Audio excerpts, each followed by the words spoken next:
যেকোনো ফসলের ক্ষেত্রে সেটা সবজি হোক কিংবা ফল, মাটি সঠিকভাবে তৈরি করা খুব জরুরি।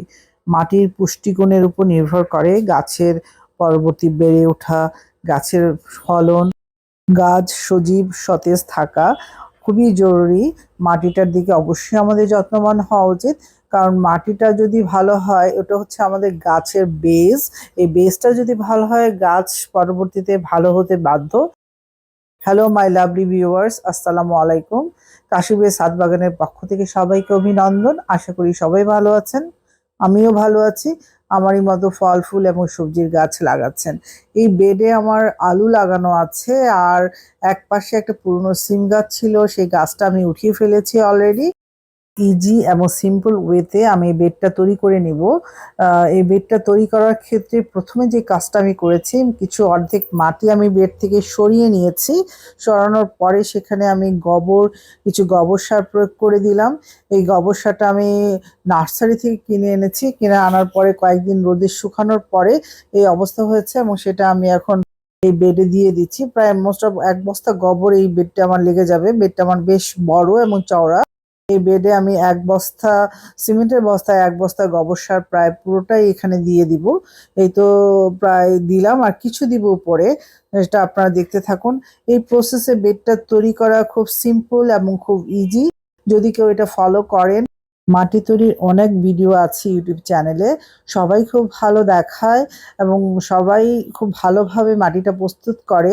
যার যেটা ভালো লাগে, ইজি মনে হয়, সেটা আপনারা ফলো করতে পারেন। আমার কাছে এই প্রসেসটা ভালো মনে হয়েছে এবং আমি এটা ফলো করি, বিধায় এটা আমি আপনাদের সাথে শেয়ার করছি। প্রথমে মাটিটা তো কিছু সরালাম, এরপরে আমি গোবর সার অ্যাড করেছি। প্রায় সিমেন্টের বস্তার প্রায় 1 বস্তাই লেগে যাবে এটাতে। আর কিছু দিলাম হচ্ছে সবজির খোসা, সেটা আমাদের প্রতিনিয়ত সবার বাড়িতেই থাকে। এটা মাটির নিচে আপনারা দিতে পারেন, কারণ সবজির খোসা পচা সার যেটা, সেটা কিন্তু খুবই গাছের জন্য ভালো, মাটির জন্য ভালো। এখানে সকল ধরনের মাইক্রো এবং ম্যাক্রো নিউট্রিয়েন্ট বিদ্যমান। আর কিছু দিয়েছে মাছের উচ্ছিষ্ট, যেটা মাছ কাটার পরে অবশিষ্ট অংশ থাকে, সেটা আমি ফ্রিজে জমিয়ে রেখেছিলাম, সেই অংশটাও অ্যাড করে দিলাম। কারণ মাছের এই অংশ থেকে মাটি পর্যাপ্ত পরিমাণ ক্যালসিয়াম অ্যান্ড ফসফরাসের ঘাটতিটা পূরণ করে দিবে। এবং গোবর সারে আপনারা তো জানেন প্রায় 6 ধরনের ম্যাক্রো এবং মাইক্রো নিউট্রিয়েন্ট বিদ্যমান। আর কিছু দিয়ে দিলাম পেঁয়াজের খোসা এবং ডিমের খোসা। ডিমের খোসা থেকেও ক্যালসিয়াম, পেঁয়াজের খোসা থেকেও ফসফরাস এর ঘাটতিটা পূরণ করবে। এখন এর উপরে আমি একটা সার অ্যাড করব, সেটা হলো ডিএপি সার। ডিএপি সার অ্যাড করব। এই প্লাস্টিক ব্যাগে আপনারা যেটা দেখতে পাচ্ছেন, সেটার ভিতরে সবজি খোসা আছে। এটা আমি প্রায় সপ্তাহখানেক যাবৎ পচিয়েছি। এই সপ্তাহখানেক যাবৎ পচানো সবজির খোসাগুলা, এটাও আমি বেডের এই সবজি খোসার উপরে, মাছের খোসার উপরে দিয়ে দিব। ভালো করে ছড়িয়ে পুরো মাটিটা আমি কাভার করে দেব ওই পচানো সবজির খোসাগুলো। আর এর আগে আমি একটু ডিএপি সার দিয়েছিলাম। ডিএপি সারটা দিলে আপনারা লাল পটাশটা অ্যাড করবেন না। আর এখানে কেউ চুন, দলচুন বা খাবার চুনটা অ্যাড করতে পারেন। যদি খাবার চুন বা দলচুন আপনারা না পান, সেই ক্ষেত্রে জিপসামটাও ইউজ করতে পারেন। জিপসাম সারটাও চুনের ঘাটতি পূরণ করবে অনেকাংশে। আর এর উপরে আমি যেটা দিচ্ছি সেটা হচ্ছে ছাই। এটা কাঠের ছাই। কাঠের ছাই দিয়ে পুরো বেডটা ঢেকে দিচ্ছি। এটা গাছের জন্য খুব ভালো।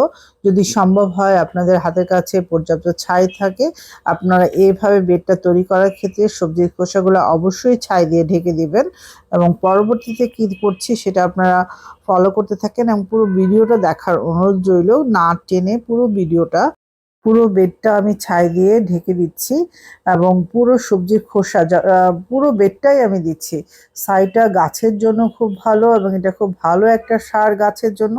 আমরা কিন্তু গাছের গোড়াতে বা পাতায় অনেক সময় ছাইটা ইউজ করি। আপনারা এটা মাটি তৈরির ক্ষেত্রে অবশ্যই এটা ইউজ করবেন।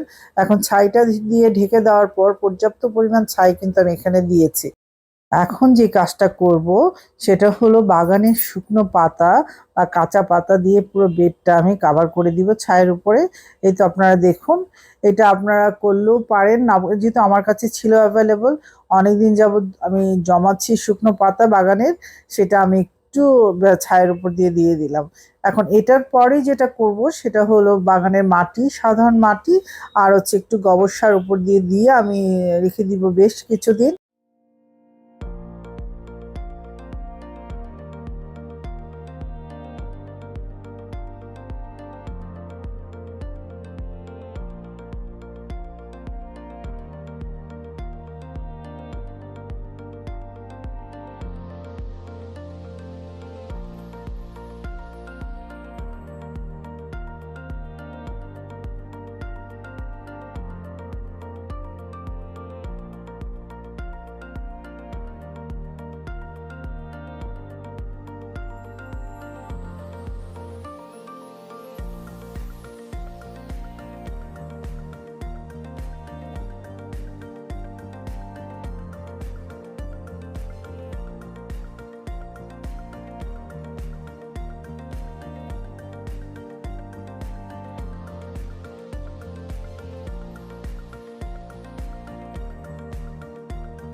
সাধারণ মাটি দিয়ে পুরো বেডটা আমি ঢেকে দিয়েছি এবং এর উপরে যেটা দিব সেটা হলো গোবর সার।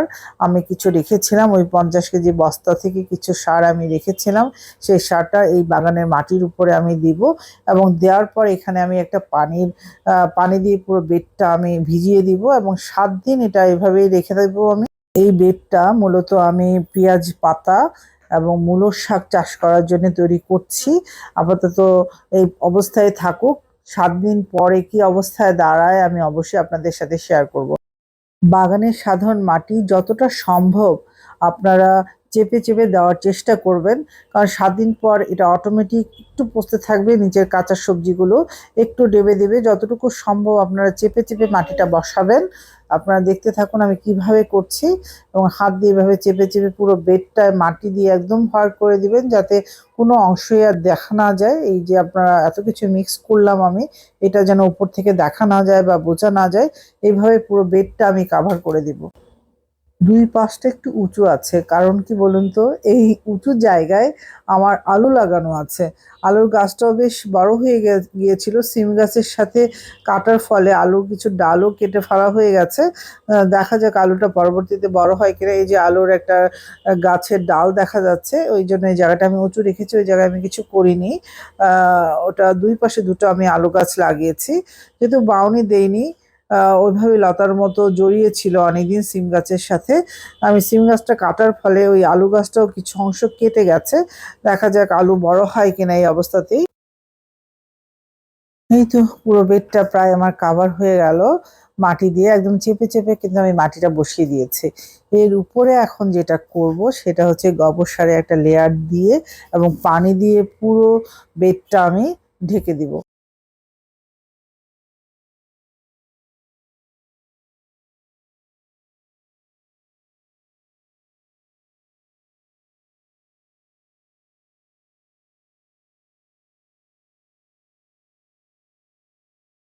ছাদের এক অংশে এইভাবে আমি গোবর সারগুলো শুকোচ্ছিলাম। এই গোবর সারগুলোই নিয়ে আমি ওখানে বেডের উপরে দিচ্ছিলাম এবং অবশিষ্ট অর্ধেক অংশটা আমি রেখেছি, অর্ধেকের কিছুটা কম, সেটা আমি বেডের উপরে এখন পুরো বেডের উপরে আমি ছড়িয়ে দেবো। এই তো দেখুন পুরো বেডের উপরে আমি ছড়িয়ে দিচ্ছি এবং কিছু প্লাস্টিকের কিছু জিনিস ছিল সেগুলো আমি সরিয়ে দিয়েছি, কারণ প্লাস্টিক তো কখনোই পচবে না, 1000 বছর মাটির নিচে থাকলেও এই প্লাস্টিক কিন্তু কখনো পচে না। যতটুকু সম্ভব প্লাস্টিকগুলো আমি সরিয়ে নিয়ে এইভাবে করেই পুরো বেডটা আমি তৈরি করে নিলাম। যাই হোক, পুরো গোবরটা আমি পুরো বেড জুড়ে ছড়িয়ে দেব এবং এরপরে আমি পানি দিয়ে বেডটা ভিজিয়ে রেখে দেব 7 দিন। হ্যালো ভিউয়ার্স, যদি আপনাদের ভালো লেগে থাকে আজকের ভিডিওটা, অবশ্যই একটা লাইক এবং সাবস্ক্রাইব করে আমার পাশে থেকে যাবেন। আর যারা পুরনো ভিউয়ার্স আছে অবশ্যই একটা লাইক করবেন, একটা কমেন্ট করবেন, যাতে আমি উৎসাহ পেয়ে পরবর্তী ভিডিও নিয়ে আপনাদের মাঝে উপস্থিত হতে পারি। আজকে এই পর্যন্তই, নেক্সট কোনো ভিডিওতে আবার দেখা হবে। এই পর্যন্ত সবাই ভালো থাকবেন এবং আমার জন্য বেশি বেশি করে দোয়া করবেন ইনশাআল্লাহ।